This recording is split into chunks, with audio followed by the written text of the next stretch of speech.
आज हम लाए हैं बहुत ही मज़ेदार और बहुत ही डिलीशियस सा यखनी पुलाव की रेसिपी। तो आज हम बीफ यखनी पुलाव की रेसिपी आपके साथ शेयर करने लगे हैं, जो बहुत ही मज़ेदार, बहुत ही डिलीशियस बनता है।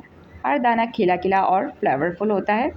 तो अगर आप भी देवी यखनी पुलाव बनाना चाहते हैं तो लाजमी वीडियो को आपने एंड तक देखना है, क्योंकि वीडियो बहुत ही कमाल की होने वाली है, बहुत ही मज़ेदार होने वाली है। और अगर आपने दावत में एक दफ़ा इस तरह से पुलाव बना लिया तो आप यकीन करें कि हर कोई आपकी तारीफ़ किए बगैर नहीं रह सकेगा। तो वीडियो को आपने लाजमी एंड तक देखना है, बिल्कुल भी स्किप नहीं करना है। और वीडियो पसंद आएगी तो करना कुछ नहीं है, हमेशा की तरह लाइक ज़रूर करना है। तो चलें स्टार्ट करते हैं। सबसे पहले हम इसके लिए एक अच्छी सी यखनी तैयार करेंगे। तो यखनी के लिए हमने चाहिए होगा गोश्त। तो गोश्त आप कोशिश करेंगे जब भी आप यखनी बनाएं तो थोड़ा सा हड्डी वाला आप गोश्त लें। बस यहाँ पर मैं थोड़ी सी बोन्स के साथ इसको शामिल कर रही हूँ। कुछ स्पाइसेस शामिल करेंगे। 1 टीस्पून सौंफ का पाउडर, 1 टीस्पून हम धनिया पाउडर शामिल करें। साथ ही 1 टीस्पून मैंने इसमें साबुत गरम मसाला शामिल किया है। 2 मैंने छोटी इलायची भी शामिल की हैं इसमें। और साथ ही 1 टीस्पून मैंने इसमें साबुत धनिया शामिल किया है। 1 टीस्पून मैंने अदरक लहसुन का पेस्ट शामिल किया है। और साथ ही मैंने इसके अंदर शामिल कर दिए हैं एक दरमियानी साइज़ की प्याज, मोटी मोटी कट करके मैंने इसमें शामिल कर दी है। और अब मैंने इसमें शामिल कर दिया है नमक 1 टीस्पून।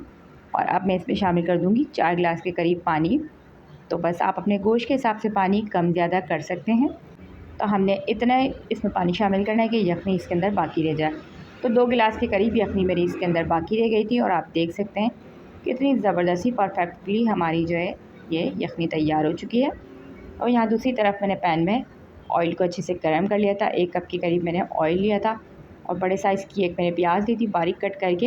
अब हम प्याज को इसके अंदर शामिल कर लेंगे और प्याज को हमने लाइट गोल्डन होने तक पकाना है।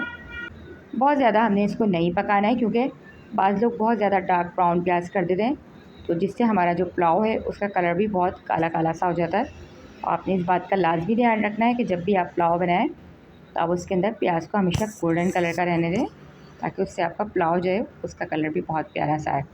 तो यहाँ मेरी लाइट गोल्डन कलर की प्याज हो चुकी थी। और अब मैं इसके अंदर शामिल करूँगी अदरक लहसुन का पेस्ट 2 खाने के चमचे। अदरक लहसुन का पेस्ट शामिल करने के बाद अच्छे से इसको मिक्स करेंगे और यहाँ पर हम 2 मिनट तक इसको पकाएंगे, ताकि जो अदरक लहसुन का कच्चापन है वो अच्छी तरीके से ख़त्म हो जाए। तो यहाँ अगर आपको लगे कि आप प्याज जल रही है तो आप थोड़ा सा पानी इसके अंदर ऐड कर सकते हैं। तो बस अदरक लहसुन हमारा अच्छी तरीके से भुन चुका था। तो अब मैंने इसके अंदर शामिल कर दिया था 1 टमाटर। तो बहुत ज़्यादा टमाटरों का हम इसके अंदर इस्तेमाल नहीं करेंगे, क्योंकि जो हमारा पुलाव है वो फिर पिंक पिंक सा और उसका कलर चेंज हो जाएगा। तो बस यहाँ हम 1 ही टमाटर शामिल करेंगे और टमाटर डालने के बाद अच्छी तरीके से इसको मिक्स करेंगे और थोड़ा सा इसको सॉफ्ट होने तक के पकाएंगे। टमाटर शामिल करने के बाद मैंने इसके अंदर शामिल कर दी थी 4 से 5 साबुत हरी मिर्चें। खुशबू के लिए हम इसको लाजमी शामिल करेंगे। तो यहाँ सारे मसाले अच्छी तरीके से हमारे भुनते जा रहे हैं। तो साथ साथ अब मैं इसके अंदर शामिल कर दूँगी बोटियाँ। तो मैंने यखनी से बोटियों को अलग कर लिया था और वो हम इसके साथ शामिल कर देंगे सारी की सारी, ताकि जो स्पाइसीस और सारे मसाले हैं उसके साथ हमारी बोटियाँ अच्छी तरीके से पकें और बहुत ही फ्लेवरफुल सी हो जाएँ। तो यहाँ पर इसको अच्छी तरीके से मिक्स करेंगे और मिक्स करने के बाद इसको हम पकाते रहेंगे साथ साथ। और अब हम इसके अंदर शामिल करेंगे दही। तो 1 कप के करीब मैंने इसके अंदर दही शामिल किया था। तो कोशिश करें कि आप जब भी पुलाव बनाएं तो उसके अंदर दही थोड़ी सी खट्टी वाली लें, उसका जो फ्लेवर है वो बहुत ज़्यादा मज़े का होता है। तो यहाँ पे मैंने थोड़ी सी खट्टी दही जो है ना वो ली थी। तो अगर आपके पास फ्रेश दही है तो थोड़ी देर के लिए आप उसको चूल्हे के थोड़ा करीब रख दें, तो उससे उसकी खटास बहुत अच्छी आती है। तो यहाँ पर अच्छी तरीके से हम इसको मिक्स करेंगे और मिक्स करने के बाद हमने इसको भूनते रहना है, ताकि जो हमारा दही है वो अच्छी तरीके से मिक्स हो जाए। और मिक्स होने के बाद बस अब हम इसके अंदर शामिल करेंगे स्पाइसेस। 1 टीस्पून मैंने इसमें शामिल किया है सौंफ का पाउडर। 1 टीस्पून ही मैंने इसमें शामिल किया है धनिया पाउडर। और साथ ही मैंने इसमें शामिल किया है 1 टीस्पून ब्लैक पेपर काली मिर्चों का पाउडर। 1 टीस्पून पिसा हुआ गरम मसाला शामिल किया है।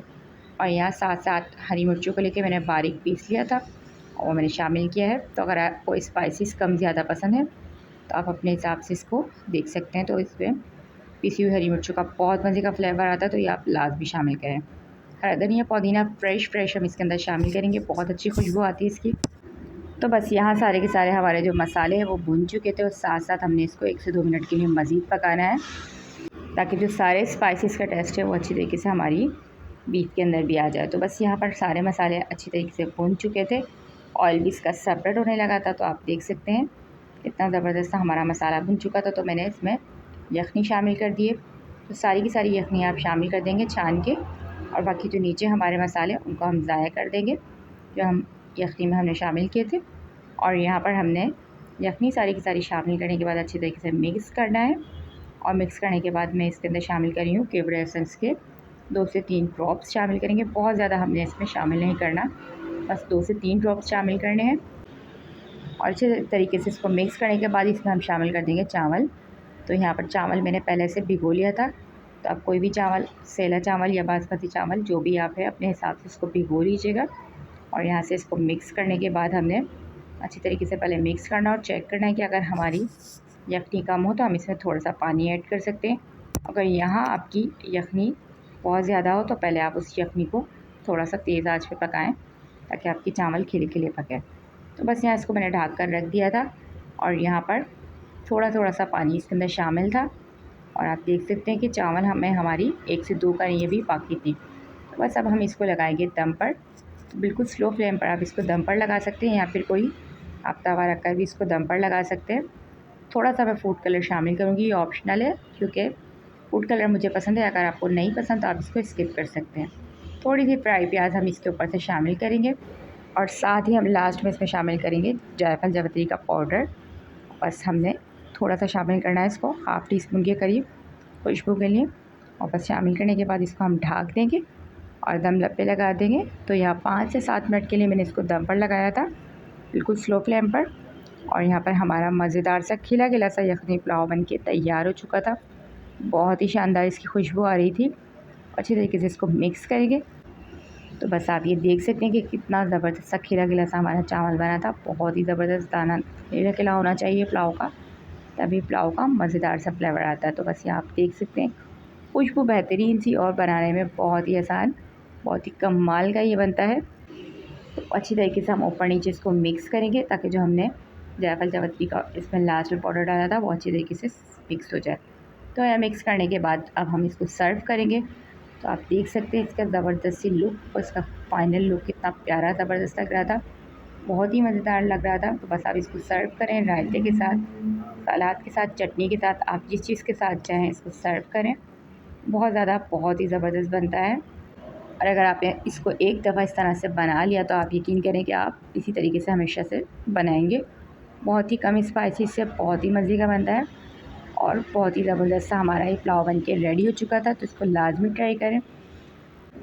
और आप ये देख सकते हैं कि था ज़बरदस्त इसका खिला खिला सा चावल बन रहा था और गोश्त भी हमारा बहुत अच्छी तरीके से टेंडर हो चुका था, बहुत ही ज़बरदस्त सा। तो मैं आपको चेक भी करवाऊँगी कि हमारा जो गोश्त है वो कितने अच्छी तरीके से गल चुका है, बहुत ही ज़बरदस्त सा। क्योंकि जो आपका पुलाव है उसमें आपका गोश्त बहुत अच्छे से गला हुआ होना चाहिए, जब इसका बहुत अच्छा सा फ्लेवर आता है। तो यहाँ पर अगर आपको वीडियो पसंद आई है तो वीडियो को आपने लाजमी लाइक करना है और मज़े मज़े की खानों के लिए आपने चैनल को लाजमी विज़िट करना है, क्योंकि हम लेकर आते रहते हैं आपके लिए मज़े मज़े के स्पाइसी खाने।